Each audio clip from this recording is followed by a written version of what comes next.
December 14th is the international conference, December 15th is the alumni meet, and December 16th there is a different kind of program. In fact, ಕೇಂದ್ರ ಸಾಹಿತ್ಯ academy ಅವರು ತಮ್ಮ ಪುಸ್ತಕ ಪ್ರದರ್ಶನವನ್ನು ಮಣಿಪಾಲಕ್ಕೆ ನಮ್ಮ ಕೇಂದ್ರಕ್ಕೆ ತರ್ತಾ ಇದ್ದಾರೆ.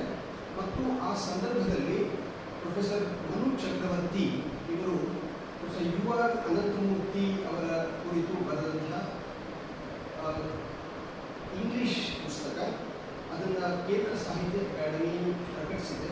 ಆ ಪುಸ್ತಕದ ಬಿಡುಗಡೆ ಡಿಸೆಂಬರ್ 16ರ ಬೆಳಿಗ್ಗೆ ಆಗುತ್ತೆ. ಮತ್ತು ಈ ಸಂದರ್ಭದಲ್ಲಿ ಪುಸ್ತಕದ ಎಕ್ಸಿಬಿಷನ್ 3 ದಿವಸವೂ ಇರುತ್ತೆ. ಡಿಸೆಂಬರ್ 14, 15 ಮತ್ತು 16 ಈ 3 ದಿನಗಳ ಕಾಲ ಕೇಂದ್ರ ಸಾಹಿತ್ಯ ಅಕಾಡೆಮಿ ಪುಸ್ತಕದ ಎಕ್ಸಿಬಿಷನ್ ಆಗುತ್ತೆ. ಇಂಗ್ಲಿಷ್, ಕನ್ನಡ, ಹಿಂದಿ ಮತ್ತು ಬಹುಶಃ ಇನ್ನಿತರ ಬೇರೆ ಭಾಷೆಗಳ ತಮಿಳು, ತೆಲುಗು, ಆ ಥರದ